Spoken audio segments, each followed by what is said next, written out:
শুভ সকাল বন্ধুরা, আমার একটি নতুন ব্লগে তোমাদের অনেক অনেক স্বাগত। আজকে যে পরিমাণে কুয়াশা পড়েছে, চলো আজকে তার মধ্যে আমার কিছু ফুল গাছ তোমাদের দেখানো যাক। এটি হচ্ছে সাদা গোলাপ গাছ, খুব সুন্দর ফুলটা হয়েছে। এবং এটা হচ্ছে লাল গোলাপ। এই গাছেরও ফুল খুব সুন্দর হয়, সব কটা গাছেরই আর কি ফুল খুবই সুন্দর হয়। এটা হচ্ছে গাঁদা ফুল গাছ, দেখো খুব কত ছোট ছোট গাছে কতগুলো ফুল করে ফুল ফুটেছে। এখানে লাগানো হয়েছে গাজর। তো এটাও একটা গোলাপ গাছ। এখানে হচ্ছে একটু খয়েরি আর কালো দিয়ে এই ফুলটা হয়। এখানে লাগানো হয়েছে লাল শাক, আর ওপাশে আছে মূলো লাগানো হয়েছে, আর পালং শাকও লাগানো হয়েছে। তো আজকে প্রচণ্ড পরিমাণে কুয়াশা পড়েছে, এবং এই বলতে বলতে মা দিয়ে দিয়েছিল আমাকে লাল শাক তোলার ডিউটি। তো লাল শাক তোলা কমপ্লিট, এবং আমি রেডি হয়ে চলে গেছি আজকে ফুলিয়া স্টেশনে।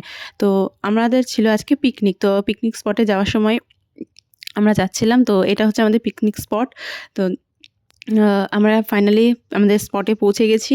তো পৌঁছে যাওয়ার পরে আমরা সকালে টিফিন করে একটু হাঁটতে বেরিয়েছিলাম।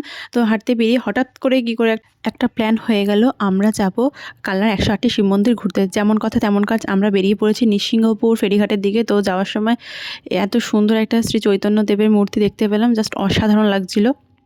তো আমরা যাচ্ছিলাম সবাই, এই যে আমরা এখন গঙ্গার ঘাট আর কি পার হচ্ছি, গঙ্গা। তো আমাদের লোকেশনে আমরা চলে এসেছি। তো গাইজ, এত সুন্দর মন্দিরটা, তো না দেখলে সত্যি সবাই মিস করবে। পরিবেশটাও খুবই সুন্দর, আর আগেকার দিনে এত সুন্দর হাতের কাজ, জাস্ট অসাধারণ। আর এখানকার সবচেয়ে বড় একটা যেটা আমি গিয়ে দেখতে পেয়েছি, তো যে কটা শিব ঠাকুর আছে না প্রত্যেকটি ঘরে ঘরে, সব কটার একটু বাঁকানো, সব কটার অ্যাঙ্গেলটা একটু একটু আলাদা করে। তো শুনেছি নাকি মন্দিরটাকে ওপর থেকে ড্রোনের সাহায্যে নাকি দেখা গেলে তো অনেকটা শিবলিঙ্গের মতোই দেখা যাবে। তো এটা আমি আজকে শুনলাম ওখানে গিয়েই। তো বেশ ভাল লাগলো, সত্যি অসাধারণ। এবং এখানকার কাজ, যেসব দেওয়ালের কাজ, এগুলো অসাধারণ।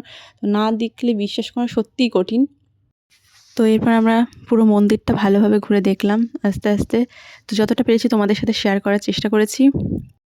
এরপরে চলে এসেছিলাম আমরা তার সামনে আরেকটি মন্দিরে। তো এটা অপূর্ব পরিমাণে সুন্দর ছিল, এবং এটা আমরা চারিদিকে ভালো করে ঘুরে দেখছিলাম। তো খুবই দুটো মন্দিরই প্রচণ্ড পরিমাণে সুন্দর লাগছিল। তো এরপর আমরা চলে গেছিলাম, নিজেকে একটু মিস ইউনিভার্স ভেবে নিয়েছিলাম। তো একটু ঢংচং করে একটু ফটো তুললাম।